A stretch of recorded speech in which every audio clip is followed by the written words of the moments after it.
Power shortages are putting the squeeze on Hong Kong manufacturers and others as well in the greater Pearl River Delta region. According to the Post this morning, companies are planning to maintain operations despite the blackouts, which are disrupting output and pushing up costs. This comes at a time manufacturers are reeling from the government's policy of boosting minimum wages, a rising yuan. Add it all together, is it a toxic combination? Spot renminbi strengthened against the U.S. dollar. It's been on a strengthening trend as the Chinese have been trying to appease people on Capitol Hill.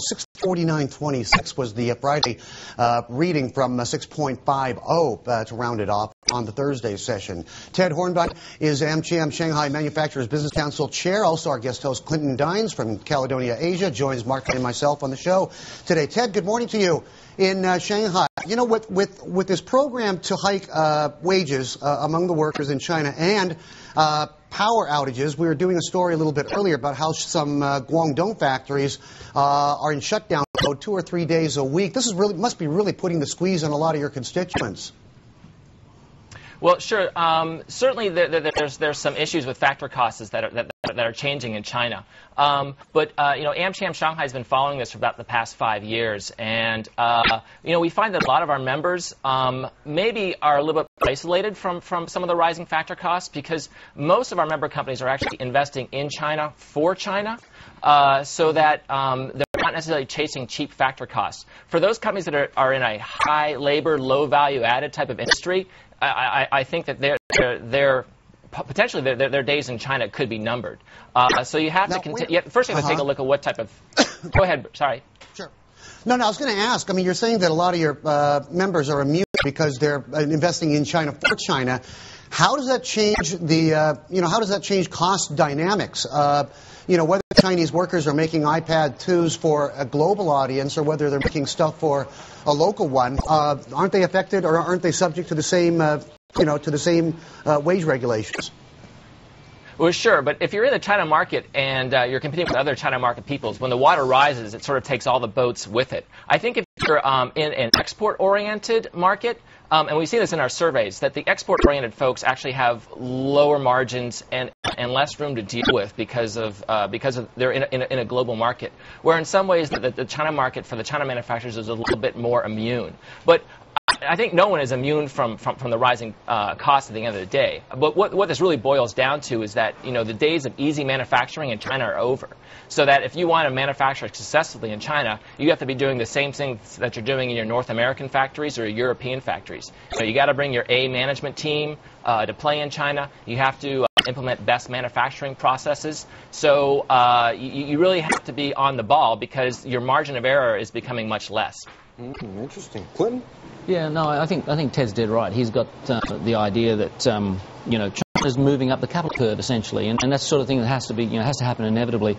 I think you go from sort of Chinese policy, you know, about FDI and manufacturing from the 80s onwards, and it's all about, well, we haven't got any capital, we haven't got any foreign exchange, we haven't got any trade, we haven't got any technology, and the policy settings are about getting those things in. But 20 years later, you know, the situation's moved on. They've got capital, they've got technology, they've got a good trade account and things like that. And also, you've had the entire population sort of rising in terms of living standards, so that, you know, there is a time to move on here. There's other factors that come into it, but you can see policy really over the last 5 or 6 years saying, well, you know, we've done that bit. Now we need to make some adjustments, and there are side effects that they want to address. You know, energy consumption. They want to address you know, pollution in the environment and things like that.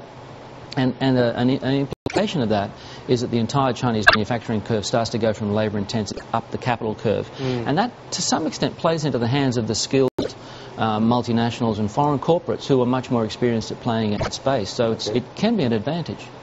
Okay, interesting stuff. But Ted, though, in your experience with Shanghai AmCham, the manufacturers part, I mean, are your, let's say, members, are they moving on up, as they used to say back in the 70s, or are they moving west? I get the allusion to the Jeffersons. Thanks, that's a good show. I think well, okay. First of all, the majority of European and North American companies, when they invest in China, they're bringing their best practices with them.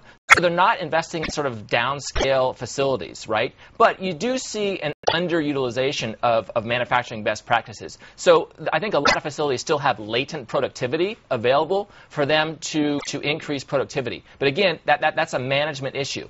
For those that are just chasing factor costs and just trying to move west, I think that's going to buy them maybe 3 to 5 years, but we already see price pressure going up in western cities. A large Taiwanese electronic manufacturing company moved to Zhengzhou, and because they needed to recruit 30,000 workers in 6 weeks, the base wage went from 800 RMB a month up to 1,600 RMB a month. But their model hasn't changed. They're still exporting their product. Even the product that's sold in China, they have to export it first. And you can't tell me that logistics costs from Hong Kong into Zhengzhou are going to be offset by cheaper wages in Zhengzhou. And now that Zhengzhou wages, because of their move, are basically on par with Shenzhen, I don't see that. So the only way for them to improve is through productivity gains. Mm-hmm. Moving up the food chain there, obviously. Quite a challenge, but that's what happens when you have a huge consumer market. You're trying to enable people. Ted, thanks for kicking off the week with us. You have a great rest of your week up there in Shanghai. We'll talk soon. Ted Hornbein, the AmCham Shanghai Manufacturers Business Council. More with Clinton in just a little bit, Karen.